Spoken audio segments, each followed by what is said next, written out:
Hello बच्चों, good morning. आज हम पढ़ेंगे राम मनोहर लोहिया के बारे में। राम मनोहर लोहिया की हमने जो है वह उनका जीवन परिचय हमने पढ़ा, उनके समाजवादी विचार और सामाजिक विचार जो है वह हमने पढ़े। फिर भी एक बार आप वापस देखना, राम मनोहर लोहिया एक स्वतंत्र जो है वह है ना स्वतंत्रता सेनानी थे। उनको समाजवादी का जो है ना समाजवादी पार्टी का जनक भी कहा जाता है। वे सम्मानित राजनीतिज्ञ थे। उन्होंने हमेशा जो है वह सत्य का अनुकरण जो है वह किया। उन्होंने हमेशा सत्य का अनुकरण किया। उनके पहले और उनके बाद में बहुत सारे नेता आए, लेकिन उन्होंने अपने दम पर जो है वह राजनीति का रुख बदल दिया। अपनी प्रखर देशभक्ति और तेजस्वी विचारों के लिए जाने जाते हैं राम मनोहर लोहिया। राम मनोहर लोहिया का जन्म 23 मार्च 1910 को होता है। उत्तर प्रदेश के फैजाबाद के अकबरपुर है ना अकबरपुर नामक जो है वह स्थान पर उनका जो है वह जन्म हुआ है। उत्तर प्रदेश के फैजाबाद के अंदर जो है वह अकबरपुर स्थान पर जो है वह उनका जन्म होता है। उनके फादर का नाम था हीरालाल जी और उनकी माता का नाम था चंद्रा। और राम मनोहर लोहिया जब 2.5 वर्ष के थे तब उनकी जो है माता जी का जो है देहांत हो जाता है। उनकी जो है अपब्रिंगिंग जो है उनके फादर और उनके जो है दादी जी के द्वारा जो है की जाती है। और उनके पिता जो थे वो शुरू से ही जो है गांधी जी के अनुयायी थे और वह गांधी जी से मिलने के लिए हीरालाल जी जब भी जाते थे वे अपने साथ राम मनोहर लोहिया को ले जाते थे। इसलिए गांधी जी के व्यक्तित्व का उन पर बहुत ज़्यादा प्रभाव पड़ा। हीरालाल जी पेशे से अध्यापक थे और वे सच्चे जो है राष्ट्रभक्त थे। गांधी जी के विराट व्यक्तित्व का उन पर बहुत ज़्यादा प्रभाव पड़ा। साथ ही उन पर जो है कार्ल मार्क्स का भी बहुत ज़्यादा प्रभाव पड़ा।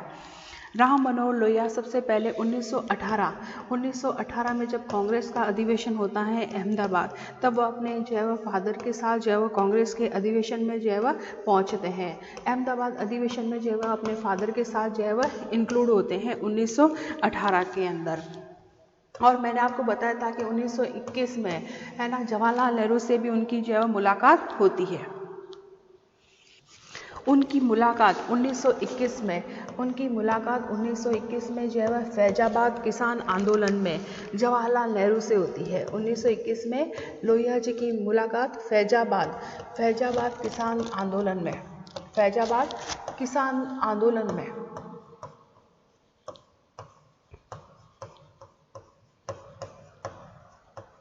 किसान आंदोलन में राम मनोहर लोहिया से होती है। 1924 में वे कांग्रेस के जो है प्रतिनिधि के रूप में कांग्रेस के गया अधिवेशन में जो है सम्मिलित होते हैं। 1924 में प्रतिनिधि के रूप में कांग्रेस के जो है गया अधिवेशन में जो है सम्मिलित होते हैं। कांग्रेस के गया अधिवेशन के अंदर जो है वह सम्मिलित होते हैं। ठीक है। उसके बाद में जो है 1926 में कांग्रेस के जो है गुवाहाटी अधिवेशन में वो सम्मिलित होते हैं। कांग्रेस के गुवाहाटी अधिवेशन के अंदर जो है वे सम्मिलित होते हैं। कांग्रेस के गुवाहाटी अधिवेशन में वे सम्मिलित होते हैं। इसके अलावा राम मनोहर लोहिया अखिल बंग विद्यार्थी परिषद के सम्मेलन में अखिल बंग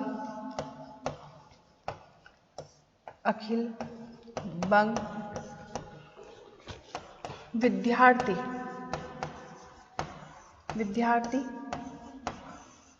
परिषद में सुभाष चंद्र बोस के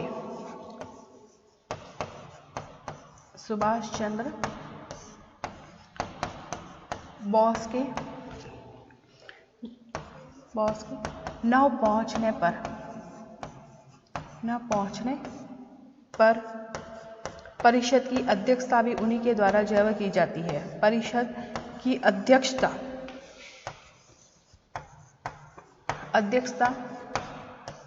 डॉक्टर लोहिया के द्वारा जो है की जाती है। इसलिए कांग्रेस की तरफ जो है उनका रुझान जो है शुरू से ही रहा है। इसके अलावा जो है 1928 में कांग्रेस के कलकत्ता अधिवेशन में भी वह सम्मिलित होते हैं। 1928 के कांग्रेस के कलकत्ता अधिवेशन में भी वो इंक्लूड जो है वो होते हैं, सम्मिलित होते हैं।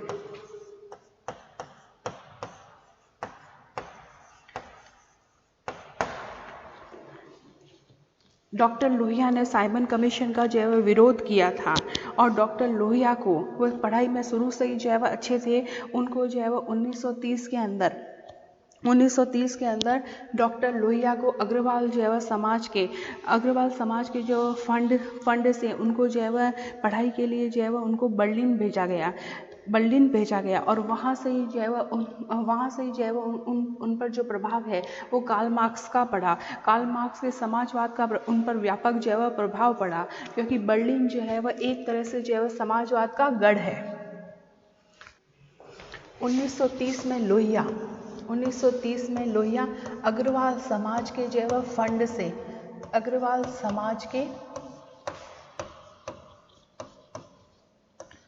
समाज के फंड से बर्लिन गए और बर्लिन में ही उन पर जो है व्यापक प्रभाव पड़ा समाजवाद का। उन्होंने जो है वह 3 महीने के अंदर ही जर्मन भाषा जो है वह सीख ली। 3 महीने में ही उन्होंने जो है वह जर्मन भाषा सीख ली।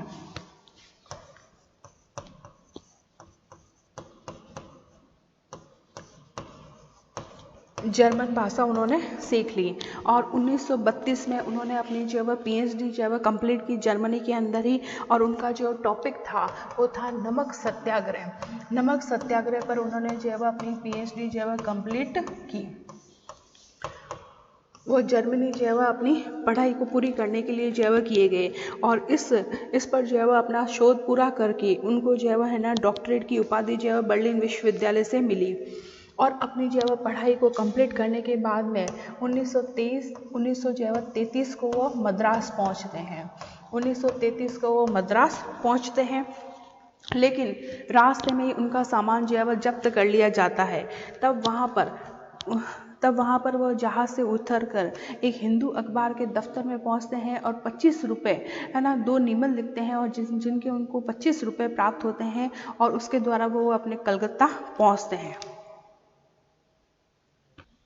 राम मनोहर लोहिया ने जो है बहुत सारी बुक्स लिखी है, जैसे कि the cast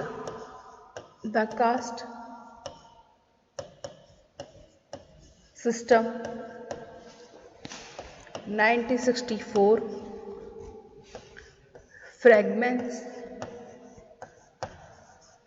fragments of world mind 1949, fundamentals of a world mind. ये बुक जो है वो उनकी जो है वो डेथ के बाद आई है, ठीक है, और ये पब्लिश हुई है 1987 के अंदर। इसके अलावा उनकी फेमस बुक है द व्हील्स ऑफ हिस्ट्री। उनकी फेमस बुक है जो आई है 1955 के अंदर। इसके अलावा उनकी बुक है इंटरवेल ड्यूरिंग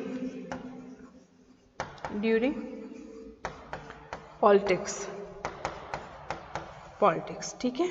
इसके अलावा गिल्टी मैन ऑफ इंडिया,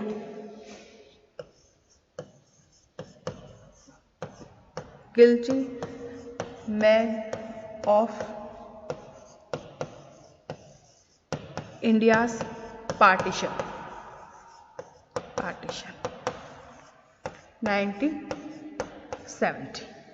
ये उनकी कुछ फेमस बुक है। हमने पढ़े थे डॉक्टर लोहिया की जो है वह सामाजिक विचार।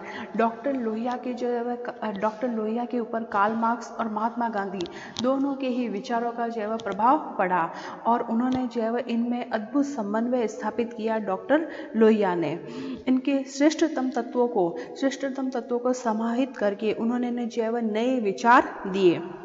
उनके जो है वह सामाजिक विचार के अंदर डॉक्टर लोहिया ने बताया इतिहास का जो है वह चक्रीय सिद्धांत।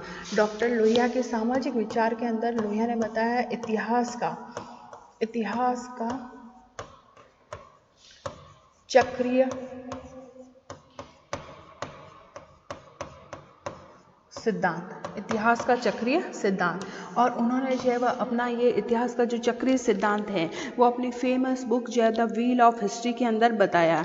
डॉक्टर लोहिया के अनुसार जो है वह इतिहास जो है वह सरल रेखा में आगे नहीं बढ़ता है, कभी भी इतिहास जो है वह सरल रेखा में लीनियर फॉर्मेट में जो है वह आगे नहीं बढ़ता है।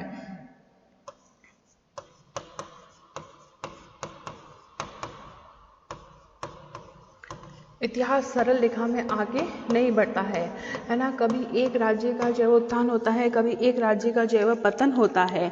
तो इतिहास का विकास भी जो है वह अप और डाउन स्टेज में जो है वह होता है ना। जैसे कि है ना चक्र जो है वह घूमता है, उसी के अकॉर्डिंग जो है वह इतिहास का विकास भी होता रहता है। कहीं विकास ज़्यादा होता है, कहीं विकास जो है वह कम होता है। एक राष्ट्र आज उन्नति के शिखर पर पहुंचता है तो चक्रीय गति में वह गर्त में भी पहुंच सकता है, और पुनः एक ऐसा टाइम आता है जब पतन के गर्त में पहुंचा हुआ राष्ट्र वापस शिखर पर पहुंच जाता है। इस प्रकार जो है वह राष्ट्रों का जो है वह उत्थान और पतन जो है वह होता रहता है। हम ये नहीं कह सकते हैं कि एक विकासशील राष्ट्र जो है वह सदैव विकासशील ही रहेगा, है ना। वो कभी भी कमजोर भी हो सकता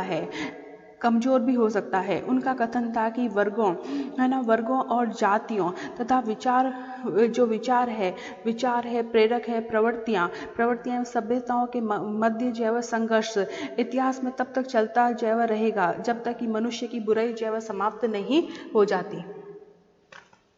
उन्होंने कहा कि एक राष्ट्र जो है वह हमेशा उसमें जो है वह समानता रहेगी, यानी कि जो धनिक है वो धनिक ही रहेगा, जो निर्धन राष्ट्र है वो निर्धन ही रहेगा। ऐसा मानना जो है वह प्रत्येक राष्ट्र की जो है वह भूल है। उन्होंने कहा कि उन्होंने जो है वह भौतिकवाद और चेतना दोनों को जो है वह महत्व दिया। डॉक्टर लोहिया ने कार्ल मार्क्स के द्वंद्वात्मक भौतिकवाद के सिद्धांत को भी स्वीकार जो है वह किया, लेकिन उन्होंने चेतना को भी बहुत अधिक महत्वपूर्ण स्थान जो है वह दिया, बहुत महत्व जो है वह दिया।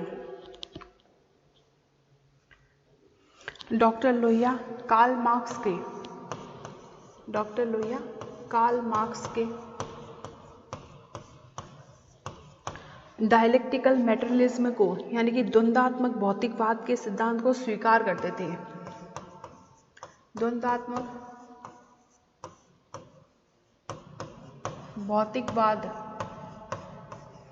भौतिकवाद के सिद्धांत को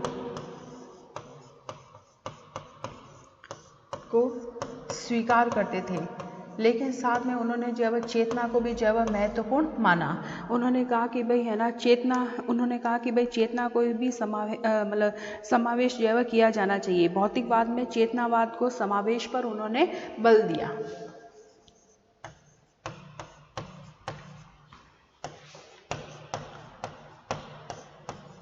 चेतना को महत्वपूर्ण माना। वे सामान्य उद्देश्य और आर्थिक उद्देश्य दोनों के स्वतंत्र अस्तित्व को जो है वह स्वीकार करते थे, और इसके अलावा जो है उन्होंने कहा कि जाति और वर्गों की संघर्ष की अवधारणा को भी डॉक्टर लोहिया ने जो है वह स्वीकार किया। डॉक्टर लोहिया के अनुसार इतिहास में जाति और वर्गों में संघर्ष जो है वो होता रहता है, और इसी से इतिहास को जो है वह गति मिलती है।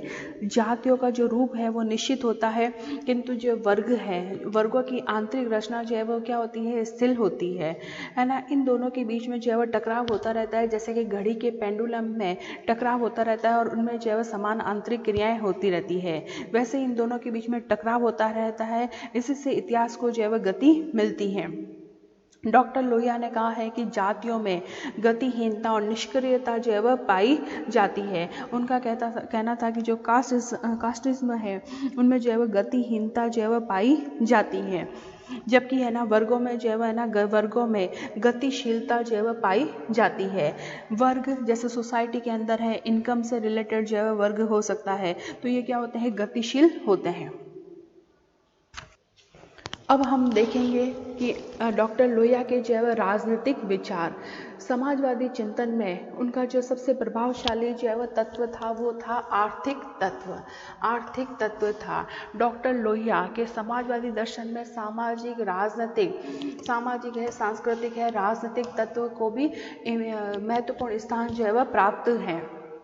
उनके राजनीतिक विचार व्यापक हैं और राजनीतिक विचार में उन्होंने कहा है कि, है ना, राजनीतिक विचार में उन्होंने कहा है कि जो है ना प्रशासन है, प्रशासन की बागडोर केवल केंद्र सरकार और राज्य सरकार तक सीमित नहीं होनी चाहिए, है ना, बल्कि जो है ना स्थानीय लोगों को भी उसके अंदर जो है सम्मिलित किया जाना चाहिए।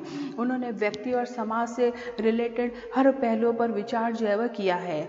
डॉक्टर लोहिया के राजनीतिक तत्व जो है राजनीतिक दर्शन के प्रमुख तत्व जो है निम्न प्रकार हैं।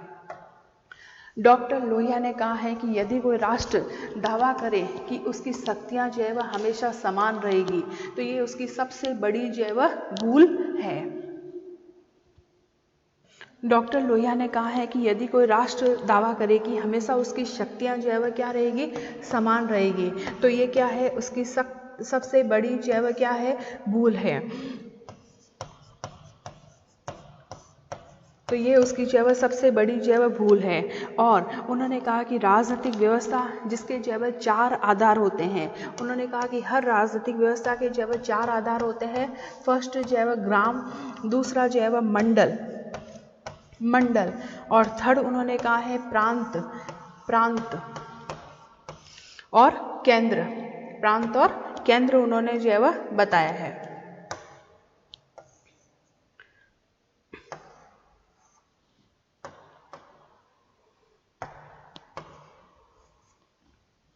प्रांत और केंद्र उन्होंने बताया है और उन्होंने कहा है कि इनका जो है वह परस्पर आपस में जो है वह घनिष्ठ संबंध है। और उन्होंने इस आधार पर जो है वह चौखंबा सिद्धांत जो है वह दिया है। उन्होंने कहा कि भाई केंद्र सरकार और राज्य सरकार को ही नहीं बल्कि आप स्थानीय लोगों को भी जो है वह प्रशासन के अंदर जो है वह शामिल करो, क्योंकि व्यक्ति और राज्य दोनों ही जो है वह एक दूसरे के विकास में भागीदार होते हैं।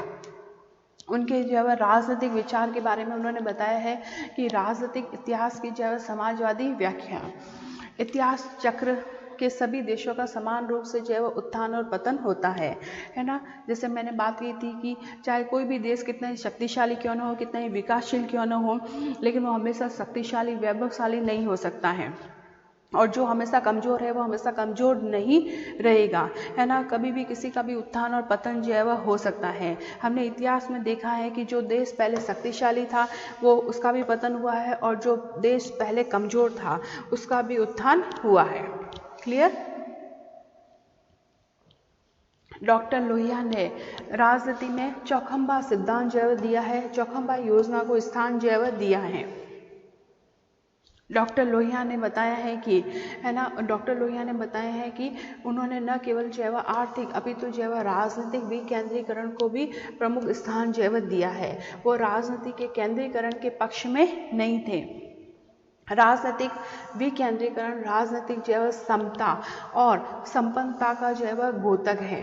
वे राजनीतिक केंद्रीकरण के जो है विरोधी थे।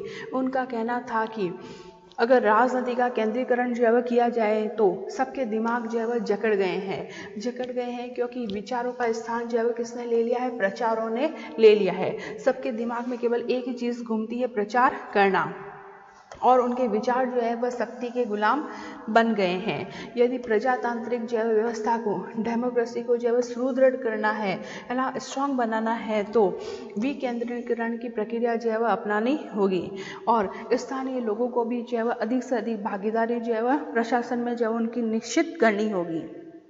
डॉक्टर लोहिया दो खंबे अर्थात केंद्र और जो है प्रांतों वाली जो अपना फेडरल सिस्टम है, संघात्मक शासन व्यवस्था को डॉक्टर लोहिया सही नहीं मानते थे। डॉक्टर लोहिया के अनुसार बड़ी राजनीति होती है वो देश के जो है वह कूड़े को जो है वह बुहारती है और छोटी राजनीति जो होती है वह मोहल्ले अथवा गांवों के कूड़े को जो है वह बुहारती है। इसलिए उन्होंने जो है वह चौखंबा जो है वह योजना दी। उसके तहत जो है ग्राम होता है, मंडल होता है, प्रांत होता है और केंद्र, 4 समान जो है वह प्रतिभा और सम्मान वाले खंभों में शक्ति के केंद्रीकरण का सुझाव जो है वह डॉक्टर लोहिया ने दिया। इसके अलावा डॉक्टर लोहिया ने वाणी की स्वतंत्रता और कर्म नियंत्रण का जो है सिद्धांत दिया। उन्होंने कहा कि वाणी की स्वतंत्रता का उन्होंने बहुत प्रतिपादन मतलब बहुत है ना उन्होंने जोर देते हुए कहा कि है ना जो प्रजातांत्रिक जो देश हैं वे है ना व्यक्ति को भाषण और अभिव्यक्ति की पूर्ण स्वतंत्रता दे, क्योंकि साम्यवादी देशों में जो है ऐसा संभव नहीं है। साम्यवादी देशों में ऐसा संभव नहीं है क्योंकि वहाँ पर जो है वह सर्वहारा वर्ग की जो है वह तानाशाही है ना। साम्यवादी देशों में ऐसा पॉसिबल नहीं है क्योंकि वहाँ पर जो है वह जो प्रोडक्शन के साधन वगैरह होते हैं वह गवर्नमेंट के अंडर में ही रहते हैं। और जहाँ पर है ना साम्यवादी जो कंसेप्ट आता है वहाँ पर जो क्रांति की बात अवश्य होती है। डॉक्टर लोहिया ने कर्म नियंत्रण की बात कही है। उन्होंने कहा कि कर्म नियंत्रण जो है दो टाइप से होना चाहिए। एक तो है ना जिन कामों जो काम वर्जित है उसको जो है वह नहीं करें, और जो विधान के द्वारा जो आदेशित काम है ना जो सही है काम जो लीगल है काम उन कामों को किया जाए। क्लियर बच्चों यहाँ तक? नेक्स्ट हम इसके आगे कल लेंगे। ओके बच्चों, थैंक यू।